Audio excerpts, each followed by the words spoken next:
Welcome to Kognito Key. I'm so excited to have you with us today. We're going to skip right past any long, boring intros and jump straight into an absolutely fascinating topic: soilless farming and the hydroponics menu. Okay, let's dive into this. Hydroponics is literally cultivating plants in a closed, highly controlled environment. But here's the kicker. Instead of burying roots in traditional dirt, we use nutrient-rich water.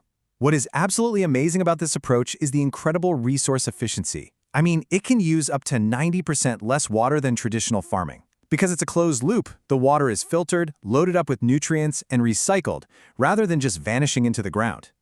Now, you might be tempted to think, oh, this is just some ultra-modern tech fad, right?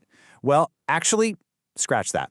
The history of hydroponics goes way, way back. We're talking about the famous Hanging Gardens of Babylon around 600 BC and those incredible Aztec floating gardens in Central America around 1400 AD. So yeah, while we definitely rely on high-tech commercial greenhouses today, the idea of growing plants directly in water, it's a brilliant, ancient concept. Section 1. Deepwater and Wick systems. Simple hydroponic systems. First up is deepwater culture, usually called DWC or reservoir system. The plant roots are just completely submerged directly in a reservoir full of water and nutrients. To keep everything happy and healthy, a diffuser, like an air stone, bubbles away to make sure oxygen is uniformly distributed to those roots.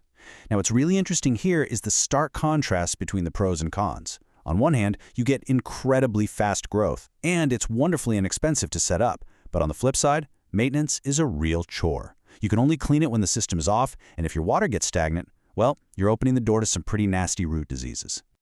Contrast that with the Wick system. This is the absolute simplest method on our menu today. It uses a literal nylon thread to passively pull nutrients and water up from a reservoir into a porous absorbent media like perlite or coconut coir. Think of it kind of like how a paper towel soaks up a spill. There are no aerators, no noisy water pumps, and absolutely no electricity involved. That makes it a fantastic, cheap setup for small herbs. But because it relies completely on that passive wick action, you often get uneven nutrient distribution. So it's definitely not going to cut it for heavy-feeding plants that need a constant, large supply of food. Section 2. Ebb, Flow, and NFT. Active water systems. Let's look at the mechanics of the ebb and flow system, which you might also hear called the flood and drain method. And this brilliantly illustrates a cyclic schedule. First, a water pump kicks on and literally floods the grow bed where your plants are sitting. Second, a timer automatically shuts that pump right off. And third, all that excess nutrient-rich water completely drains out of the bed and goes right back down into the reservoir below. Because it perfectly controls the amount of nutrients delivered, it's a highly effective recirculating system. Actually, it's fantastic for growing root veggies, like carrots and radishes.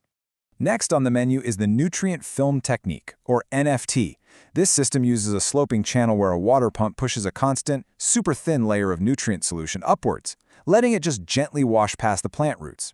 The plants sit snugly in little net pots, and get this, often with zero growing media needed at all. It's a real game changer because it's so low waste.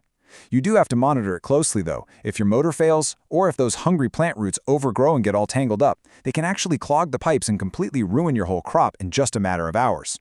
Section 3. Drip systems and aeroponics, commercial settings. With drip systems, a large tube pumps water to drizzle or drip nutrients slowly from above, right over the channel holding the plants. This gives the grower insanely precise control over the feeding schedule, which is highly efficient for all sorts of plants. But, that precise control comes with a trade-off. There are a ton of moving parts involved, and you have to continuously track pH and nutrient levels. Plus, if you're using a non-circulating system, meaning that excess runoff isn't caught and reused, well, it can lead to a really high level of water waste. Then we have aeroponics. Now, this feels incredibly futuristic. In fact, it's the exact same technology NASA experiments with for growing food in space. In this setup, the roots aren't sitting in water or soil at all. They are suspended completely in the open air.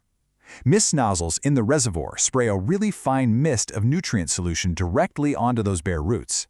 The major pro here is maximum oxygen exposure, which means absolutely incredible plant health and rapid growth.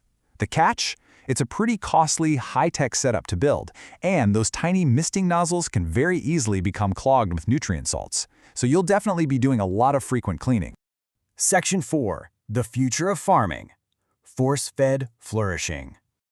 So the crucial point is this: hydroponic technology is the ultimate resource-efficient shortcut.